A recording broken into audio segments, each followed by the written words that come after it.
मंत्रिपदाचा राजीनामा दिल्याच्या नंतर संतोष देशमुख हत्या प्रकरणामध्ये धनंजय मुंडे यांना सह आरोपी करण्याची मागणी आता जोर धरते आहे आणि हत्येला कारणीभूत ठरलेल्या खंडणी प्रकरणाची बैठक ही धनंजय मुंडे यांच्या सातपुडा बंगल्यावरती झाली होती असा मोठा आरोप आणि दावा भाजपचे आमदार सुरेश धस यांच्याकडून केला जातोय। यावरूनच आता विरोधकांनी सुद्धा मुंडेंना आरोपी करण्याची सह आरोपी करण्याची मागणी केली आहे। मात्र सरपंच हत्या प्रकरणामध्ये दाखल केलेल्या चार्जशीटमध्ये धनंजय मुंडे यांच्या विरोधामध्ये कुठलाही थेट पुरावा नाहीये, त्यामुळे त्यांना तुर्तास तरी सह आरोपी केलं जाणार नसल्याची माहिती खात्रीलायक सूत्रांनी एबीपी माझाला दिली आहे। दरम्यान मनोज जरांगे आणि अंजली दमानिया यांनी सुद्धा मुंडेंच्या विरोधात एल्गार पुकारलाय।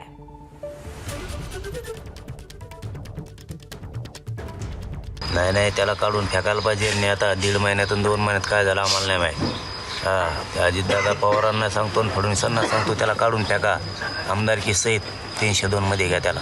धनंजय मुंडेंना माझा चॅलेंज आहे, मी त्यांची आमदारकी रद्द होईपर्यंत लढणार आहे आणि माझी आदरांजली संतोष देशमुखना, मी त्यांचा राजीनामा सोडा, त्यांची आमदारकी रद्द झाल्यानंतर मी जाऊन पुन्हा एकदा बीडला येऊन डोकं टेकेन संतोष देशमुखांपुढे की माझी आदरांजली तुम्हाला ही असेल। ही घटना ही खंडणीमुळे झालेली आहे आणि मी आरोप केलेला आहे, त्याचं उत्तरही भविष्यात ते मंत्रिपदावर राहिले काय नाही राहिले काय त्यांना उत्तर द्यावं लागेल की सातपुडा बंगल्यावरती खंडणीच्या संदर्भात बैठक झाली होती का नाही याचं उत्तर मात्र धनंजय मुंडे यांना द्यावं लागेल। धनंजय मुंडेंना सुद्धा सह आरोपी केलं पाहिजे।